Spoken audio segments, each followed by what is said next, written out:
वकील साहब, जो आप कह रहे हैं, चिकित्सा भीख नहीं होती, चिकित्सा अधिकार होता है। जैसा आपने कहा वकील साहब, ये हॉस्पिटल समाज का एक हिस्सा है और इसलिए जैसा बर्ताव समाज करता है, जैसा व्यवहार समाज का है, वैसा ही व्यवहार इस अस्पताल का और इस अस्पताल प्रशासन का होगा।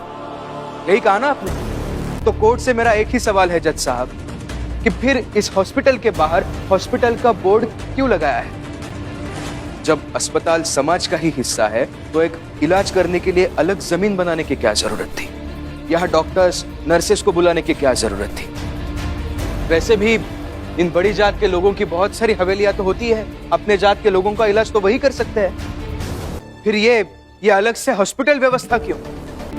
हितेश काका, जनार्दन काका, चोखू काका, पुलिया काकी, डलिया माँ, आप सभी थोड़ी देर के लिए खड़े हो जाइए। जज साहब, गौर से देखिए इन सब लोगों को। ये सब लोग तालाब में पानी पीने के लिए जाते हैं, उस तालाब का पानी पी लेते हैं और वही बेहोश होकर गिर जाते हैं। ऐसा क्यों? इस बात का न्याय चाहिए मुझे। फिर हम इन्हें यहां अस्पताल में इलाज करने के लिए लेके आते हैं, लेकिन डॉक्टर्स इलाज करने के बजाय इन्हें ना छूने का बहाना ढूंढते हैं, साजिश करते हैं। क्यों? इस बात का न्याय चाहिए। अब इन सबको होश आ गया है, लेकिन फिर भी ये बहुत ज्यादा बीमार है और अब भी एक भी डॉक्टर इनका इलाज करने को तैयार नहीं है। ऐसा क्यों? इस बात का न्याय चाहिए मुझे। आप बस मुझे न्याय दे दीजिए जज साहब, फिर मैं आपसे एक भी सवाल नहीं पूछूंगा। आप ये जो उदाहरण दे रहे हैं ना, वो किसी जंगल में लागू हो सकता है, यहां समाज में नहीं। जंगल में एक बड़ा जानवर होता है और उसी की चलती है। मतलब आप कहना क्या चाहते हैं कि ये सब बड़े जानवर है और हम छोटी जानवरों की तरह मर जाएं? क्योंकि आप सबने तो सदियों से हमें जानवर ही समझ के रखा है। लेकिन ऐसा नहीं है वकील साहब, हम भी इस समाज का हिस्सा है और हम भी इंसान हैं। और ये समाज है, जंगल नहीं। जज साहब, अब ये कोर्ट को तय करना होगा कि आगे जाकर ये समाज की तरह चलेगा, समाज की तरह रहेगा, या फिर जंगल बन के रह जाएगा। मान्यताएं? किस बात की मान्यता वकील साहब? और मान्यताएं तब होंगी ना जब जीवन होगा। जज साहब, जीवन से बड़ी दूसरी मान्यता क्या हो सकती है? और अगर वकील साहब को इतनी ही दिक्कत है, इतनी ही फिक्र है मान्यताओं की रक्षा करने की, तो फिर ठीक है, हमारी जात के लिए समाज का एक हिस्सा बांट कर रख दीजिए, हम उसी में रह लेंगे। हमारा और इन बड़ी जात वालों का कोई संबंध नहीं होगा, हम इनसे बात तक नहीं करेंगे, लेकिन फिर ये लोग भी हमसे कोई सेवा नहीं लेंगे और हम भी इनके पास नहीं जाएंगे अपने अधिकार की मांग करने। हम उसी हिस्से में रह लेंगे और फिर हम देखेंगे कि कैसे हमारे लोगों के लिए अस्पताल बनाए जाते हैं और कैसे हमारे जात में डॉक्टर्स पैदा होंगे। नहीं दे सकते हिस्सा? नहीं दे सकते ना हिस्सा? फिर जज साहब, हमें हमारा अधिकार चाहिए।